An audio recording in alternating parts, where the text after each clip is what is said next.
I knew I was going to come back when I graduated. I told Sergeant Miller, who was my ROTC instructor, before I graduated, I says, you got to stay around for another 20 years because I'm going to come back and take your job. Every year I came back on leave, I'd always stop in school. I met Major Bear Pam. One day he called me up and says, "Hey, Al, the job's open, you want it?"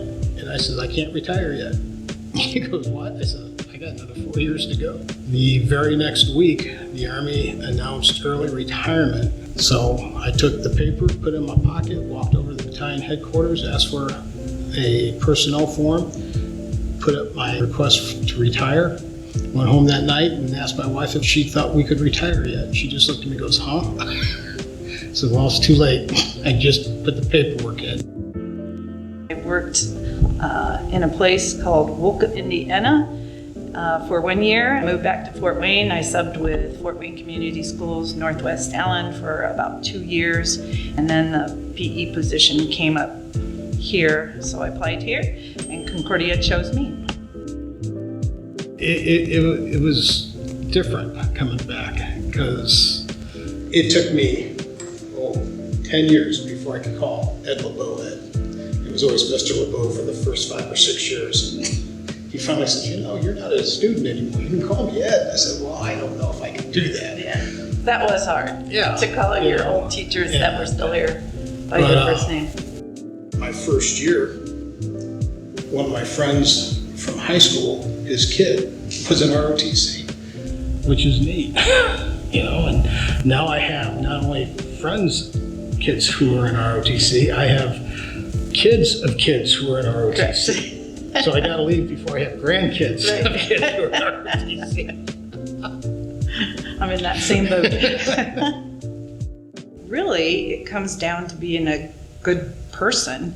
A lot of what we do in PE is not so much whether you're winning or losing or how good you are at a sport, but it's how well you treat others and how well you get along with them, because in the real world, you're going to have to get along with somebody.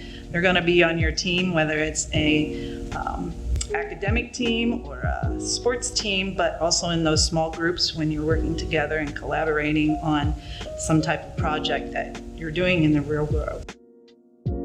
Nothing teaches leadership like ROTC does. And a lot of that's simply because we're allowed to make mistakes. I know as a cadet, I would screw up constantly, and Sergeant Miller would just shake his head and say, "Oh, Conrad." But he allowed us to make mistakes as long as we didn't make the same mistake twice, and learn from those mistakes, and we kept going. Obviously, you have to be a good role model, but you have to also instill in them that they are people, they are strong people, they can be smart people, they just have to remain active and physically stay healthy so that mentally they can stay healthy too. And that all ties into the health and the PE, but being that role model for them as far as being women, but also just humans being strong and courageous and active.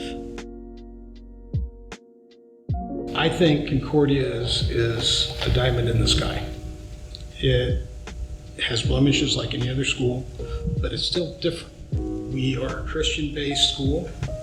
We firmly believe and follow Jesus Christ, and that shows in everything that we do and everything that we teach.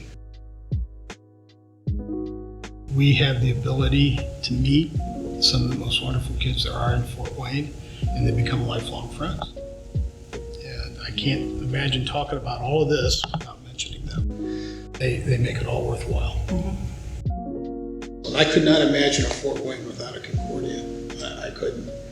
And the more support that we get, the more that we can do and the more outreach we can do. It's not about putting computers in the school. It's not about building up the range in the school. It's not about the gym floor in the school.